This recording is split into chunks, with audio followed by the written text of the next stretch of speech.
17 जून 2024 Kanchenjunga express एक passenger train जो अगरतला से सेल्दा वेस्ट बंगाल में जा रही होती है। सुबह का समय होता है और सभी चीजें बिल्कुल नॉर्मल चल रही होती हैं। रेलगाड़ी न्यू जलपाईगुड़ी जंक्शन से रवाना होती है। 8:27 पर रंगापानी रेलवे स्टेशन को पार करती है। ट्रेन चतरहाट रेलवे स्टेशन से कुछ ही दूरी पर रुकती है। लोको पायलट ग्रीन सिग्नल होने का इंतजार करता है ताकि वे सफर को जारी रख सकें, लेकिन 8:45 पर एक मालगाड़ी रंगापानी स्टेशन पार करती है। मालगाड़ी काफी रफ्तार में होती है, उसी रेलवे लाइन पर जहाँ पर कंचनजंगा एक्सप्रेस खड़ी होती है। और फिर वही होता है जो आप सोच सकते हैं। 8:55 के करीब मालगाड़ी कंचनजंगा एक्सप्रेस को पीछे से टक्कर मार देती है, जिससे कंचनजंगा एक्सप्रेस के पिछले 3 डिब्बे पटरी से उतर जाते हैं। टक्कर इतनी भयंकर थी कि मालगाड़ी का कुछ ये हाल होता है। लेकिन रेलगाड़ी एक बहुत ही सुरक्षित यातायात का साधन है। तो आइए जानते हैं किस गलती के कारण ये रेल हादसा हुआ। जलपाईगुड़ी ऑफ वेस्ट बंगाल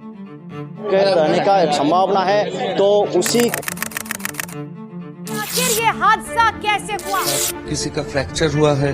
ये मालगाड़ी आता है तो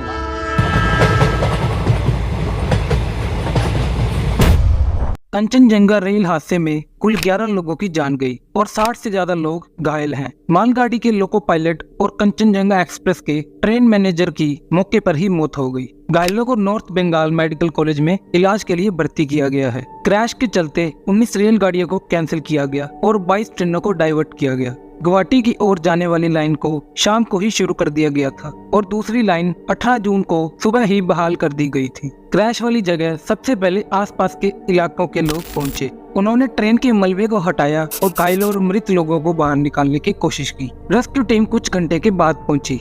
ये तस्वीर देखें। ये तस्वीर हमें 1999 में हुए गैसाल ट्रेन एक्सीडेंट की याद दिलाती है। गैसाल भी वेस्ट बंगाल में ही पड़ता है। ये हादसा 2 अगस्त 1999 को हुआ था। अवध असम एक्सप्रेस और ब्रह्मपुत्रा मेल की आमने सामने से टक्कर हो गई थी। 285 पैसेंजर्स इस हादसे में मारे गए थे और 300 से ज्यादा यात्री घायल हो गए। और ऐसे ही चलते एग्जैक्टली इसी महीने 2 जून 2023 को भारत के इतिहास का सबसे बड़ा रेल हादसा हुआ, जिसमें 300 से करीब लोगों की जान गई और 1200 से ज्यादा लोग घायल हो गए। ट्रेन डीरेलमेंट की घटनाएं तो अक्सर देखने को मिलती हैं, लेकिन एक ही ट्रैक पर 2 ट्रेनों में भिड़ंत होना हमारी मैनेजमेंट की गलतियों को दर्शाता है। ये CRS यानी कि कमीशन ऑफ रेलवे सेफ्टी की ड्यूटी है कि सिग्नलिंग सिस्टम, ट्रैक्स और मैनेजमेंट पर ध्यान दें। चलिए कंचनजंगा एक्सप्रेस के हादसे पर वापस आते हैं। आखिर गलती किसकी थी? रेलवे बोर्ड के अध्यक्ष ने कहा कि मालगाड़ी के ऑपरेटर ने कई लाल सिग्नल नजरअंदाज किए, जिससे टक्कर हुई है। ट्रेन ऑपरेटर यूनियन ने इस बयान की आलोचना की। रेलवे सोर्सेज ने कहा कि घटना का कारण डिफेक्टिव सिग्नलिंग सिस्टम हो सकता है, जो 5:50 तक खराब था। शायद उसने लाल की बजाय हरा सिग्नल दिखा दिया होगा। मालगाड़ी में कवच सुरक्षा सिस्टम भी नहीं लगा था। जांच में पता चला है कि डिफेक्टिव सिग्नल्स को नजरअंदाज करने के लिए रंगापानी के स्टेशन मास्टर द्वारा TA912 नामक मैनुअल क्लियरेंस जारी किया गया था। आपको बता दें कि TA912 का उपयोग तब किया जाता है जब ऑटोमेटिक सिग्नलिंग सिस्टम काम नहीं कर रहा होता। TA912 को स्टेशन मास्टर द्वारा लोको पायलट को जारी किया जाता है। सिग्नल फेल होने की स्थिति में भारतीय रेलवे नियम GS&R 9.02 ये निर्धारित करता है कि लोको पायलट 10 किलोमीटर प्रति घंटे की रफ्तार से आगे बढ़ सकता है, लेकिन आगे बढ़ने से पहले ये इंश्योर करना जरूरी है कि ट्रैक पर 400 से लेकर 500 मीटर तक कोई बाधा ना हो। इस हादसे में मालगाड़ी को मिले मैनुअल क्लियरेंस से इसका टकराव कंचनजंगा एक्सप्रेस से हुआ। 21 जून 2024 को पूर्व मध्य रेलवे ने अगली सूची तक TA912 पर बैन लगा दिया है।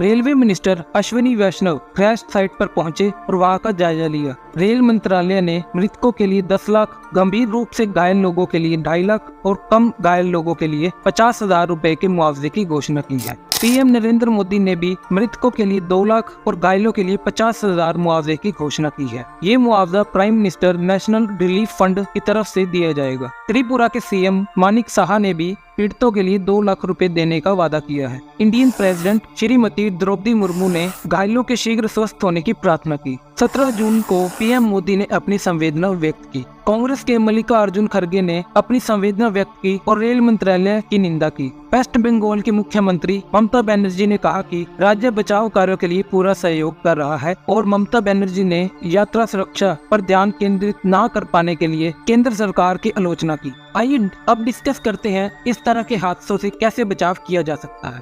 नंबर 1, सिग्नल सिस्टम में सुधार लाकर। इंडियन रेलवेज को पावर सिस्टम में सुधार लाना होगा। ये सिस्टम ऑटोमेटिक ट्रेन को कंट्रोल करे और गलती या खराबी होने पर खुद ब खुद ब्रेक लगा दे। इससे कंचनजंगा एक्सप्रेस जैसे हादसे नहीं होंगे। नंबर 2, स्टाफ की नियमित ट्रेनिंग। रेलवे स्टाफ को नियमित रूप से शिक्षा और ट्रेनिंग दी जानी चाहिए। इस ट्रेनिंग से नए भर्ती हुए कर्मचारी गलतियां कम करेंगे, उन्हें नई टेक्नोलॉजी के बारे में बताया जाएगा और खराबी या इमरजेंसी की सिचुएशन में क्या करना है वो भी सीख जाएंगे।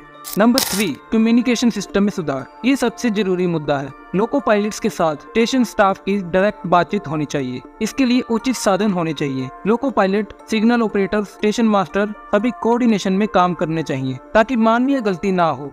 Number 4, regular maintenance. Train tracks, train, signal equipment, communication lines, इन सभी की जांच हर महीने या हर 15 दिनों में होनी चाहिए। अगर खराबी का समय से पहले पता लग जाए तो दुर्घटनाओं से बचा जा सकता है। भारत में इसका ख्याल कमीशन ऑफ रेलवे सेफ्टी रखता है। भारत जैसे विशाल देश में यातायात के साधन का सुरक्षित होना बहुत जरूरी है। अगर आपको ये वीडियो देखने से कुछ भी जानकारी मिली हो तो please leave a like. Video को करते हैं खत्म। Thanks for watching. जय हिंद।